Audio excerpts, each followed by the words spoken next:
Anthony Pettis, What's up, you guys? were intently watching those highlights. Yeah. I've got to know how you feel about that performance here in Nashville. You know what? Wonderboy's a gamer, man. He didn't have to take the fight against me. You know, that was for him. It was just he had nothing to win, and I felt amazing, man. The weight cut, the energy, just everything. You know, and he was very long. I didn't expect his hands to be that long, so I didn't want to exchange with him at the boxing too soon because I knew I had to open up with the leg kicks first. Stuck to the game plan. He hit my nose up pretty good. You know, it wasn't an easy win. Man, I just feel good. It just feels good to be where I'm at. Now, I'm jumping the gun. I thought Meg was going to ask this question. What made you jump off that cage again? Man, you know what? He was so long, I couldn't reach him with just my straight right. So I'm like, how do I get to him? And let me use the cage. You know, Anthony, you told us how you wanted to go back to the basics so you could have the freedom to have fun. Yes. Did you feel any different mentally out there because of how you prepared for this one? You know what? It was all mental. I think all my losses were mental. You know, I was breaking in there, and I was watching these fights, and these wrestlers were breaking me, and then I wasn't having the confidence in my striking, and I needed a guy like that, a good striker. I think, man, that was 2 top-level strikers in the UFC. I mean, it doesn't get any higher than that, and I had to play a new game. I Thai styled them a little more than I traditional martial arts styled them, because if I would have started traditional martial arts, he was too long for me. So we used the Thai style, low kick, low kick, low kick. When he switched stance, we knew the hook was there, and that's all she wrote. Yeah, it certainly worked out. Yep, I hope you don't mind me sharing this, but yesterday he was doing a warm-up, right? He was doing a warm-up, and I came down and I said, you know, let me go check this out for a second. It's 9 o'clock at night, and this is not traditional for you guys. Usually we do like a walkthrough the day of the fight and maybe a little shakeout, but he made weight. Obviously, he didn't cut a ton of weight, but at 9 p.m. last night, it was a training session that took place. A sparring session. And we're going to leave it what the training session was. But I remember walking in that training session, and I was in there for a minute, and I said, he's ready. And I walked out of the training room. What provokes you to go in there and actually walk through the fight and do a training session of that intensity the day before a fight? I knew it was going to be tough. You know, he hit me with a lot of punches, man. And them punches were landing clean, too. You know, my nose is pretty messed up. So I had to bite down on the mouthpiece and go. So I couldn't go in there and, like, do A, B, and C for this guy. It had to be like, all right, this is the game plan we need to accomplish, but if it gets tough, we just got to keep pushing forward, and that's what I did. Hands up high, low kick, low kick, low kick, and eventually I got the knockout. Yeah, your 11th one of your career. Yeah, needed that. It's been a while. Anthony, I want to take a look at some things that just happened on Twitter that I think might interest you. I'm not sure if you're aware or not. Greg Rosenstein said Anthony Pettis is the 3rd fighter with a win at featherweight, lightweight, and welterweight. He joins Kenny Florian and Conor McGregor. Nice. There was a response to this. I think you might be interested. Welcome to the club and congratulations. Now, who the F wants it? Now, I'm from New Jersey, but I'm not gonna curse on air because I don't know if I'm allowed here. Hey. But Anthony, Conor McGregor looks like maybe he's asking you if you guys want to throw down. Let's do it. Hey, 170, 155. I'm not cutting to 45 again, so I'm with it. You know, that's the fight I think the fans will love to see again too. 2 strikers like that would be amazing. It certainly would. Well, we've got your coach here, Duke Roufus. Duke, 2 of your top students.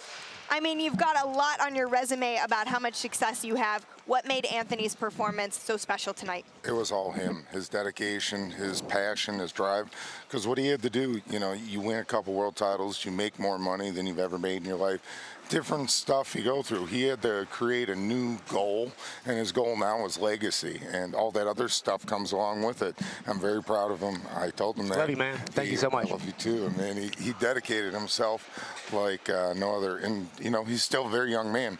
Everyone forgets Anderson Silva, I think the GOAT of our sport. He made his debut. I was there with Stephen Bonner on the same card. He was 32 years old.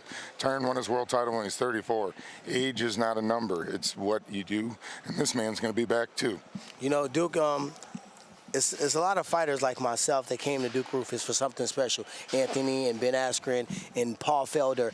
A lot of people aren't allowed to just come to the gym. People don't recognize that. It's a very small group of elite fighters that respect each other, that train each other, put each other to the top.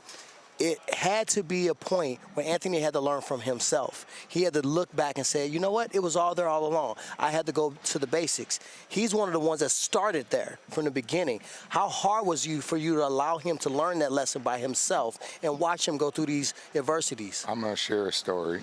3 weeks before the Poirier fight, he got caught in training.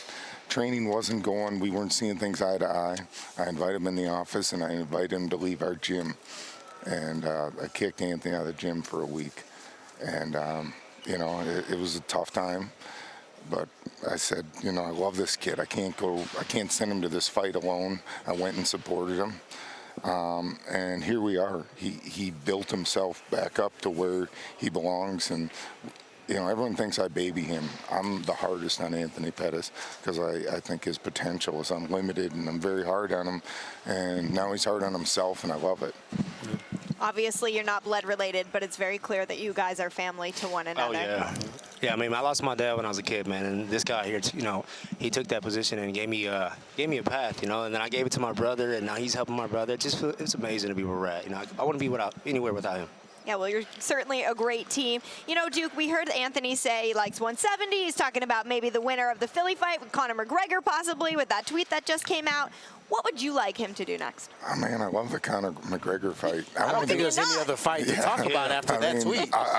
Let's do it in Ireland, you know. I'm with it. Yeah. You know me, I'd fight anybody anywhere. Or Vegas in July. That would be wonderful. Yeah. I think he did great. Anthony, he does very well against taller, bigger fighters. You know, he beat Donald Cerrone. He was so close to beating a very tough Tony Ferguson. And, you know, he's good at fighting big guys. You know, to me, when you're good, and even Tyron, it was so easy for him to beat Till because he used the right strategy. It's not if you're bigger, it's if you're better. Cain Velasquez wasn't a menacing heavyweight. He was 240. He was just great in his run. So I just believe it's all about being the best fighter. That's it. Definitely. And when you think about being the best fighter, sometimes it causes you to change things, whether it's training, whether it's coaches, whether bringing a different training partner in. And Duke, you've always been receptive to that, no matter who it is. I brought boxing coaches in, different training partners. What type of thing in your mind allows you to erase the ego and just allow the best of the best to happen for your fighters? Well, I used to be a fighter. You know, I'm luckily won some titles in my sport. I was okay. My brother was a legend, 10-time world champion.